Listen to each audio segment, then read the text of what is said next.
Olá pessoal, tudo bem? Vamos voltar aqui para esse último bloco de revisão, para esse 31º exame de ordem. E aqui eu gostaria de falar um pouquinho com vocês a respeito do direito material que foi cobrado tanto na peça quanto nas questões.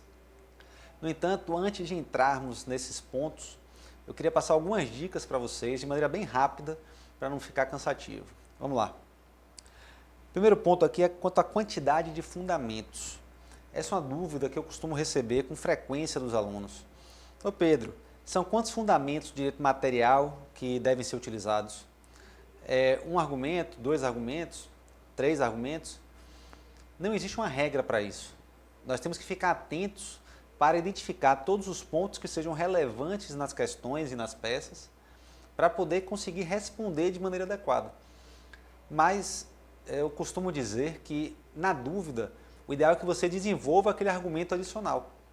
Nós vimos há pouco uma das peças trabalhadas que a FGV exigiu que você falasse que o serviço de transporte intramunicipal é de competência dos municípios e que falasse também que esse serviço não é de competência dos estados. Então, algo que de repente você pode até falar no mesmo parágrafo, mas que é importante que você desenvolva o raciocínio, que você indique os dispositivos legais, seja da Constituição, da própria legislação, e as súmulas que eventualmente sejam aplicadas ao caso concreto.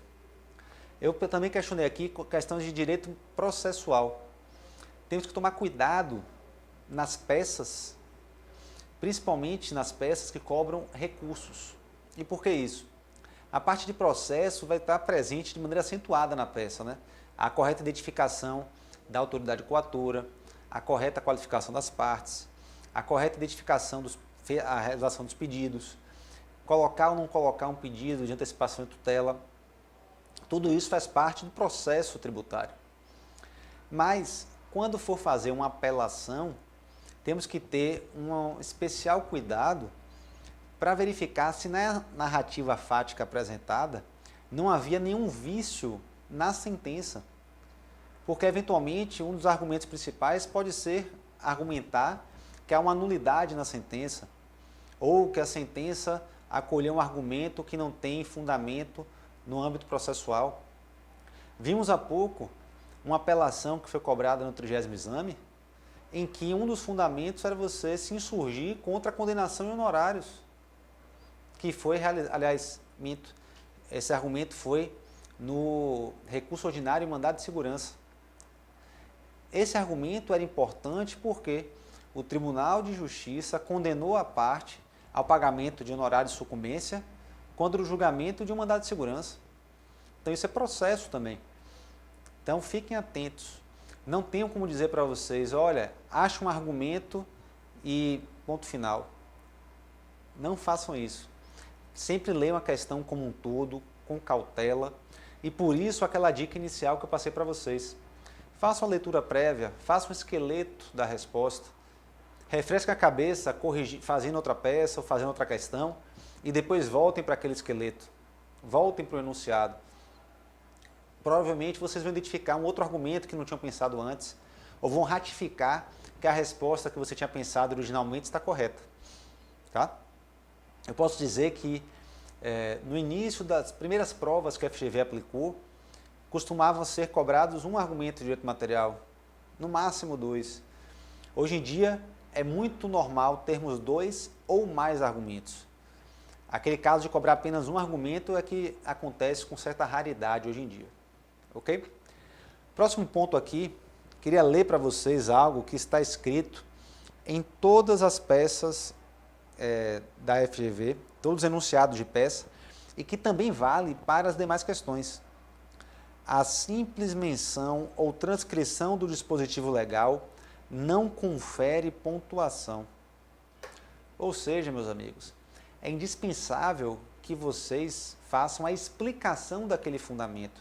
Desenvolvam um raciocínio, expliquem por que você entende que aquela cobrança é indevida ou por que entende que a cobrança é indevida. A simples menção ao dispositivo legal, constitucional ou até mesmo a súmula vai ser útil para você receber a pontuação desta parte do gabarito, mas insuficiente para você receber a pontuação total. Por vezes, a FGV reserva 0,7 pontos, 0,6 pontos para cada argumento. Sendo que 0,5 é para você explicar o argumento, dizer qual é e explicar o raciocínio, e apenas 1, 2 décimos para a menção ao dispositivo legal ou súmula aplicável. Então, observem que este enunciado que a FGV faz questão de colocar nas suas provas, ele é fidedigno, ele é real. Não façam a simples menção. Por outro lado, vocês mencionarem os fundamentos legais e súmulas é muito importante para você atingir a pontuação total.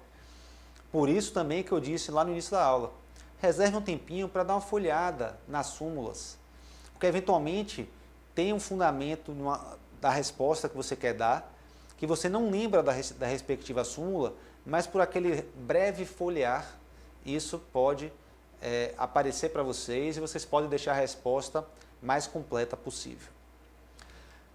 O último ponto que eu coloquei aqui é a parte do fundamento jurisprudencial. Está cada vez mais comum algumas provas se basearem em julgamentos repetitivos e com repercussão geral. No entanto, a imensa maioria deles tem fundamento em súmulas. Súmulas do STF, súmulas do STJ, alguns casos um tanto raros falam de súmulas do antigo Tribunal Federal de Recursos. O que é importante para vocês aqui destacar é que, naturalmente, é impossível vocês saberem de cor todos os julgamentos repetitivos e com repercussão geral do STJ e do STF. No entanto, as provas da FGV, pelo menos em direito tributário, elas são feitas de forma a exigir o seu conhecimento, de forma que você desenvolva o raciocínio e, por vezes, quando são exigidas súmulas, vai constar lá no gabarito. Mas quando eles mencionam um repetitivo ou repercussão geral, ele dá uma alternativa para o candidato. Você pode desenvolver aquela resposta indicando um dispositivo legal, constitucional, ou a súmula, ou esse entendimento repetitivo e repercussão geral. Então, apenas recapitulando, as questões cobram de maneira corriqueira o entendimento jurisprudencial. As súmulas, quando exigidas, se vocês não colocarem, vocês vão perder ponto. Mas o entendimento de repetitivo e repercussão geral, ele é apresentado de maneira alternativa ao fundamento legal e constitucional. Então, como é materialmente impossível que vocês saibam repetitivo e repercussão geral na sua integralidade, sugiro que vocês tenham em mente esses dispositivos legais e constitucionais e façam aquela leitura das súmulas na véspera da prova e tendo tempo hábil dentro da prova, dá aquela folheada final, de repente pode surgir aquela ideia lá, aquela lâmpadazinha acender para que vocês colocarem a última súmula que faltava para receber aqueles décimos, 1, 2 décimos, que no final da prova é muito valioso. Ok? Eu coloquei aqui para vocês uma relação de fundamentos legais. E por que eu fiz isso? Vocês podem levar para a prova os códigos tributários, etc. Então é importante que vocês tenham em mente quais são os principais códigos e principais leis que costumam ser cobradas. A própria Constituição Federal, naturalmente, o Código Tributário Nacional, nosso querido CTN, a Lei de Execuções Fiscais, a Lei 6830 de 80. Além disso, além dessas três aqui que formam a trinca de maior importância, nós temos três leis complementares. A Lei Complementar 87/96, que fala do ICMS, a Lei Complementar 116 de 2003, que fala do ISS, e a Lei Complementar 123 de 2006, que fala do Simples Nacional. Não são todas as provas que exigem o conhecimento dessas leis, mas são leis cobradas de maneira corriqueira. Então é interessante que vocês saibam manusear o vade-mecum e identificar onde essas leis se encontram. Especialmente esta aqui, que o ICMS vem sendo cobrado com bastante frequência nas provas de segunda fase tributária. Além dessas leis, coloco aqui naturalmente o CPC, na parte de processo e na parte dos recursos é indispensável. A lei do mandado de segurança, que é uma lei também muito importante. Sempre que vocês forem pensar no mandado de segurança como peça a ser feita, dê uma folheada na lei 12.016 de 2009. E temos aqui ainda a lei complementar 2475, que se refere à forma de concessão de benefícios relacionados ao ICMS. Essa lei, ela tem uma relevância especial porque os benefícios fiscais do ICMS têm um regramento todo próprio para serem concedidos. A Constituição diz que esse tema será regulamentado por lei complementar. A lei complementar que regulamenta é essa 24. Depois ainda há a exigência das resoluções do CONFAZ, do Conselho Fazendário, para depois, finalmente, haver uma legislação estadual dos respectivos estados instituindo esse benefício fiscal. Então, como tem esse rito todo próprio e como é uma lei que se relaciona com o ICMS, que vem sendo cobrado de maneira reiterada, eu coloquei aqui no material para vocês. Uma observação que é de grande importância é que essa relação naturalmente ela não é taxativa. É possível que a FGV cobre um fundamento legal que não esteja aí relacionado? É. No entanto, é pouco usual que isso aconteça. Geralmente, as provas vão se restringir a esses dispositivos legais. Esses você tem que saber onde está a respectiva lei no seu vade-mecum. Saber encontrar com facilidade. No olho, abrir e saber exatamente onde você está abrindo. Outras leis que eventualmente se façam necessárias, pontualmente você vai ter que procurar realmente, e o vade-mecum hoje em dia ajuda, né, que ele é em ordem cronológica, você vai poder verificar pelo ano onde está aquela lei indicada em eventual questão, ou que você eventualmente precise para responder a sua prova. Ok? Feitas essas observações, vamos passar aqui para a parte final do nosso encontro, em que eu vou apresentar um breve resumo do que foi cobrado nas últimas 3 provas da segunda fase pela FGV. Na leitura desses slides que eu vou passar para vocês, observem como o ICMS é um tema recorrente. Tá? Vamos dividir aqui um slide para cada prova. Nós não teremos aqui oportunidade de ler todas as questões e analisar com calma todas as questões. Fica aqui para uma próxima oportunidade, caso eventualmente seja necessário. Espero que não seja necessário para vocês. Ok? Vamos lá. 28º exame de ordem, a peça, nós já vimos aqui anteriormente, ela cobrou ICMS e decadência. Observe que como fundamento no gabarito, na parte de direito material, havia referência à súmula, havia referência ao CTN e havia referência à lei 12.016 de 2009.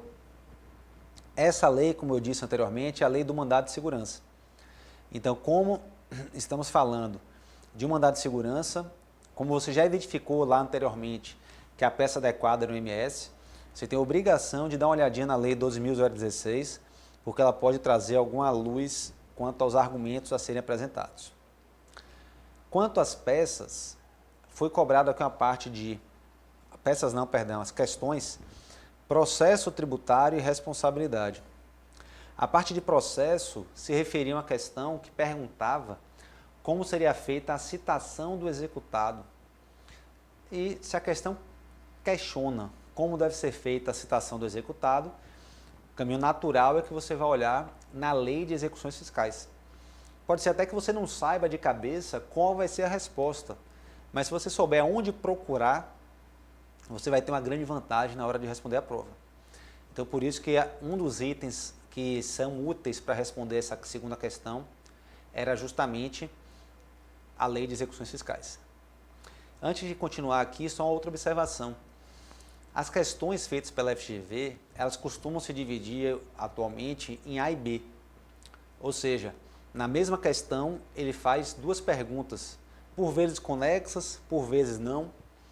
Então, tome cuidado para identificar essas questões e responder separadamente essas questões.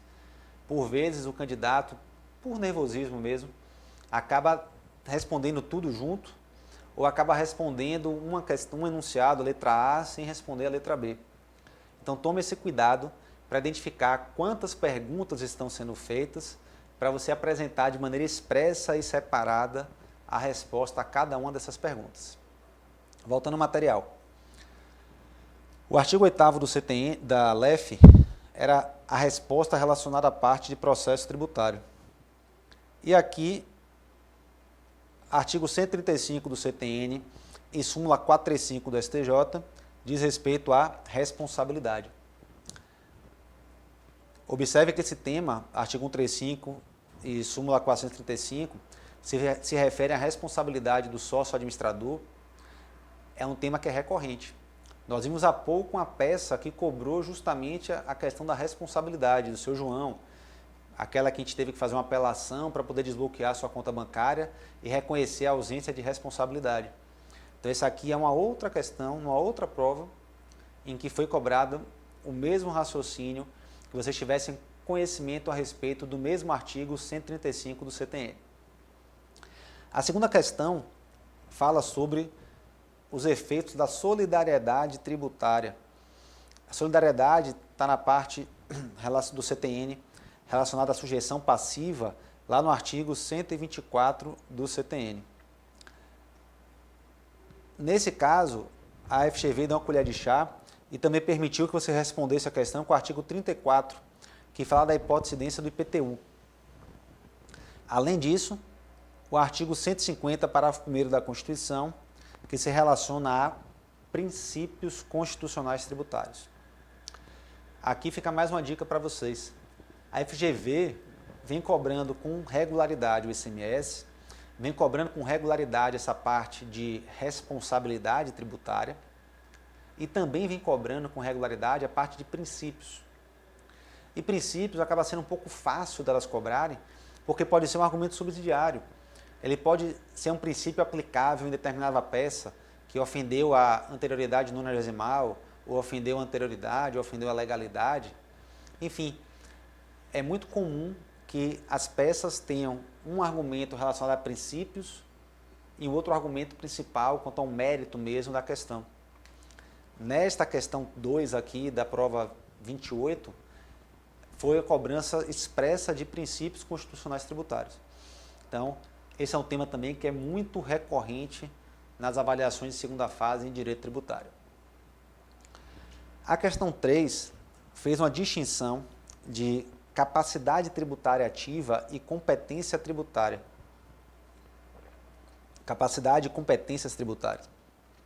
Para responder essa questão, trouxe como dispositivo legal o artigo 157, inciso 1º da Constituição, ou a súmula 447 do STJ. Essa questão é interessante porque ela fala a respeito de determinado estado que faz a retenção do imposto de renda na fonte quando faz o pagamento aos seus servidores. E aí questiona a respeito de quem será o ente apto a ser demandado em juízo no caso desse contribuinte, dessa pessoa física que teve imposto de renda retido na fonte, querer discutir esta relação, querer discutir o valor do imposto de renda que foi retido. Vale ressaltar aí que a competência tributária é aquela aptidão para instituir o tributo, para legislar, e é indelegável. Então a União tem competência para instituir o imposto de renda e ela não pode delegar isso para mais ninguém. No entanto, a capacidade tributária ativa, aquela aptidão para cobrar, para lançar, para fiscalizar, ela pode ser transferida. Então isso acontece com o ITR, por exemplo. A União, que tem competência, pode fazer um convênio com municípios para que esses municípios passem a cobrar, fiscalizar e lançar o imposto territorial rural. Isso é plenamente válido. E voltando aqui para a nossa questão, no que se refere ao imposto de renda retido na fonte, o entendimento é de que este imposto de renda retido na fonte como ele vai ser integralmente destinado ao próprio Estado que reteve, na forma do artigo 157, inciso 1º da Constituição Federal. Neste caso, o servidor, caso queira discutir essa relação, caso queira discutir o valor que foi retido, ele deve demandar o próprio Estado, que é sua fonte pagadora. E esse entendimento está consolidado na súmula 447 do STJ. Ok? Esse assunto já foi objeto também de algumas provas de primeira fase. Então, o tema corriqueiro, que a FGV, por vezes, se repete. Última questão aqui da prova, da 28ª prova, se referia ao imposto de transmissão, causa-morte e doação e aos princípios.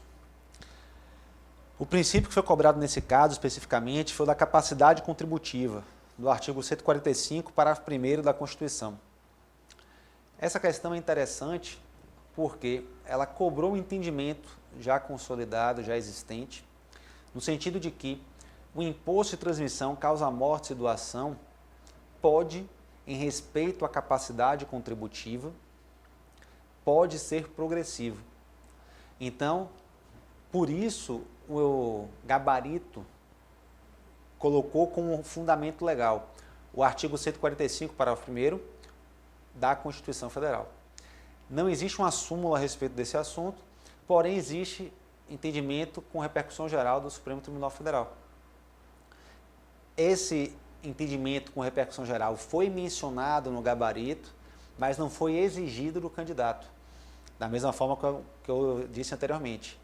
Esses entendimentos repetitivos, repercussão geral, por vezes, eles não são cobrados diretamente no gabarito, mas eles são muito úteis para entender o contexto e colocar a resposta correta. Vamos passar aqui para o material relativo ao 29º exame.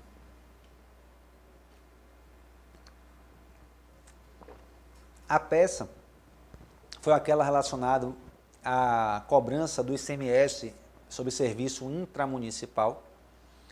Então aqui houve a referência ao ICMS, ao ISS e aos princípios constitucionais tributários. E por que princípios? A noventena que eu havia mencionado anteriormente para vocês. Então, por isso eu coloquei ali como fundamento o dispositivo constitucional que fala da competência para instituir o ISS, porque eles exigiram que você mencionasse que aquela materialidade estava sujeita à competência municipal e não estadual. Exigiu que fosse mencionado como argumento autônomo que não estava sujeito à incidência do ICMS essa materialidade, e exigiu ainda que mencionasse a ofensa ao princípio da anterioridade nonagesimal. Então observe que nessa peça a gente tinha aí três argumentos de direito material que foram exigidos na peça. A questão 1 fala mais uma vez sobre ICMS e ISS. Observe que nessa prova o ICMS foi objeto de 3 questões diferentes, uma peça e 2 questões. A questão 1 foi uma questão relacionada à cobrança de impostos sobre a atividade de restaurantes. A questão praticamente questiona se, sobre o fornecimento de refeições em restaurantes, deve haver a cobrança de ISS ou ICMS. E como exigência, como fundamento legal, foi exigido mais uma vez o artigo a Lei 87 de 96, que no seu artigo 2º vai indicar algumas materialidades que estão sujeitas ao ICMS, e uma delas é justamente a incidência sobre esse fornecimento de mercadorias por restaurantes. Uma outra forma de responder a questão era de que não há previsão na lista anexa à Lei Complementar 116, que fala do ISS, da possibilidade de cobrar o ISS sobre essa atividade de restaurantes. Lembrando que a lista anexa à Lei Complementar 116 é tida como taxativa, apesar de viabilizar uma interpretação extensiva. Então, se nesta relação, na lista anexa, não existe referência à atividade de restaurantes, significa dizer que não poderia ser cobrado ISS neste caso concreto. Por fim, essa mesma questão fala também a respeito da taxa de polícia. Uma questão até um pouco controversa. Por quê? Ela quis cobrar do aluno, do candidato, o entendimento, o conhecimento de que a taxa de polícia, para ser legitimamente cobrada, ela não precisa se referir a uma fiscalização que seja realizada diretamente ao contribuinte. Para que haja cobrança da taxa de polícia, é necessário que haja um órgão em efetivo funcionamento, ou seja, é necessário que haja uma estrutura habilitada e que efetivamente realize a fiscalização das pessoas que estão sujeitas àquela situação. No entanto, não existe a necessidade de você ser fiscalizado, de um contribuinte ser fiscalizado de maneira específica para que ele esteja obrigado ao pagamento. Então, quando falamos de taxa de polícia, taxa de fiscalização, é indispensável que haja um órgão em efetivo funcionamento e que ele realize tais fiscalizações. Mas não é necessário que cada um dos contribuintes seja fiscalizado de maneira personalíssima. Ok? Por fim, as questões 3 e 4. Questões 3 e 4 são interessantes porque são baseadas em entendimentos jurisprudencial simulados. A questão 3 fala a respeito da constituição do crédito tributário pela declaração entregue pelo próprio contribuinte, entendimento lá da súmula 360 do STJ, e também cobrou a súmula 436, que manifesta o entendimento de que aquele tributo que foi regularmente declarado pelo contribuinte, mas não pago no prazo correto, ele não está sujeito aos benefícios da denúncia espontânea. Denúncia espontânea está prevista no artigo 138 do CTN e é um instituto que demanda a espontaneidade por parte do contribuinte para que haja o afastamento das penalidades. É indispensável que o contribuinte leve ao conhecimento do fisco um fato novo, uma situação que o fisco não tinha conhecimento e pague o tributo devido com os acréscimos moratórios. Diante disso, se o contribuinte já fez uma declaração, já constituiu o crédito pela declaração, ele já levou ao conhecimento do fisco no momento anterior a existência daquele tributo. Então, ele não pode usufruir dos benefícios da denúncia espontânea em relação especificamente a esse tributo que já foi alvo de uma declaração que constituiu o crédito tributário em momento anterior. Então, essa questão 3, totalmente baseada em súmulas. Questão 4. Mais uma relacionada a súmulas que se referem à isenção do imposto de renda por doença grave. Então, são duas súmulas bastante específicas que se referem à isenção do imposto de renda por doença grave, no sentido de que deve ser reconhecida essa isenção em razão da doença, desde que seja a doença daquele rol taxativo, e de que, mesmo que o contribuinte não tenha mais sintomas da doença, por mais que seja sintomático, ele continuará usufruindo dessa isenção. Para finalizar, e sendo um pouquinho mais rápido aqui nesses apontamentos, os assuntos e fundamentos legais da prova, da 30ª prova.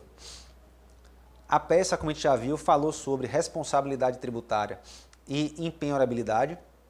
Empenhorabilidade aqui no CPC, o fundamento, e a responsabilidade, tanto com fundamento no STJ, a súmula 430, quanto no CTN, artigo 135. A questão 1 falava sobre imunidades, fundamento no artigo 195, parágrafo 7º e 14 do CTN. Essa questão é interessante porque, se a gente for pensar na imunidade genérica, lá do artigo 150 da Constituição, ela só se refere a impostos. Então, as entidades mencionadas no artigo 150 da Constituição serão imunes e não precisarão pagar os impostos por causa daquelas previsões. Mas, no que se refere às entidades beneficentes de assistência social, o artigo 195, parágrafo 7º da Constituição, prevê uma imunidade específica relacionada a contribuições previdenciárias dessas instituições. Então, foi exatamente este conhecimento que a questão cobrou. que você soubesse que existe uma imunidade específica no artigo 195, parágrafo 7º na Constituição Federal. Só algo para tranquilizar vocês, geralmente as imunidades específicas, que são aquelas que estão esparsas ao longo do texto constitucional, elas não são cobradas pela FGV. Mas esse artigo 195, parágrafo 7º é um artigo queridinho, é um artigo que é objeto de estudo dos alunos nas graduações, nos cursinhos, etc. E é uma súmula que já foi cobrada em mais de uma oportunidade pela FGV. Ainda nessa questão, foi cobrado também o conhecimento do artigo 14 do CTN. O artigo 14 do CTN, ele deixa claro que as entidades imunes, elas continuam obrigadas a cumprir com as obrigações acessórias.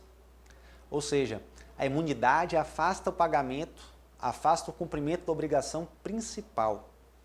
Mas a obrigação acessória, a obrigação de ter contabilidade regular, de permitir que o fiscal acesse seu estabelecimento, de escriturar todas as receitas e despesas, todas as obrigações acessórias continuam sendo obrigatórias para essas instituições imunes. Por isso, o conhecimento aqui do artigo 14 do CTN foi exigido. A questão 2 falou sobre crédito tributário e compensação. Essa questão é interessante porque ela falou a respeito do artigo 170A do CTN.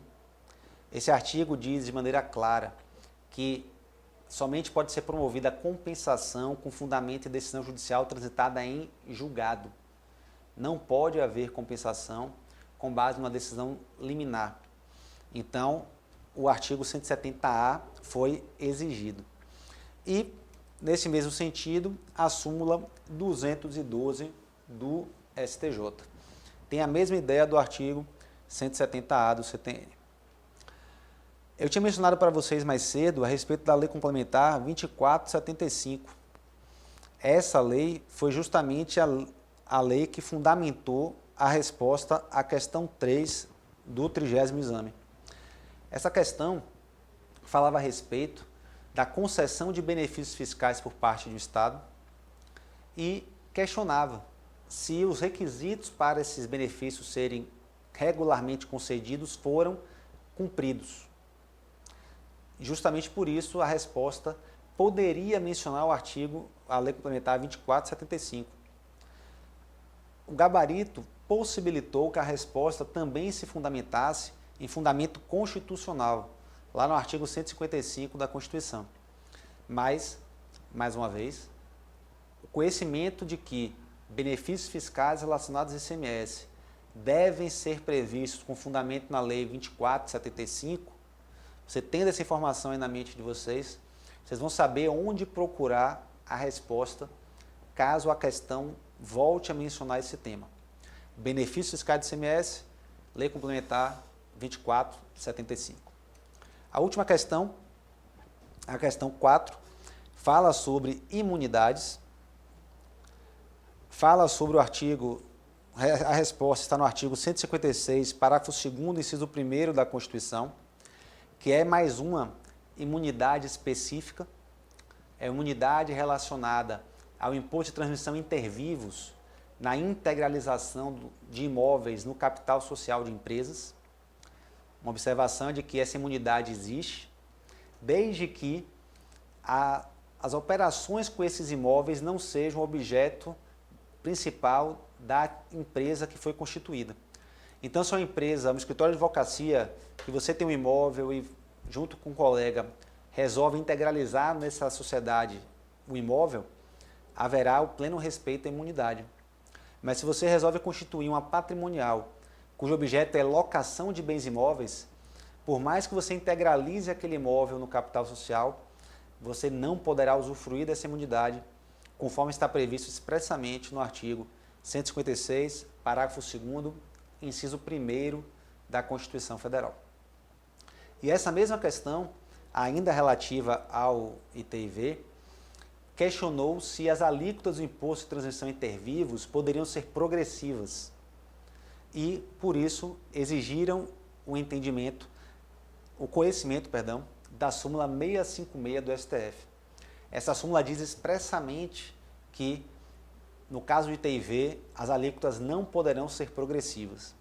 É uma súmula que eu particularmente entendo que em algum momento ela vai vir a ser revogada, dada a aplicação da capacidade contributiva, mas por enquanto essa súmula existe, é plenamente eficaz e foi cobrada pela FGV como fundamento da resposta dessa questão 4.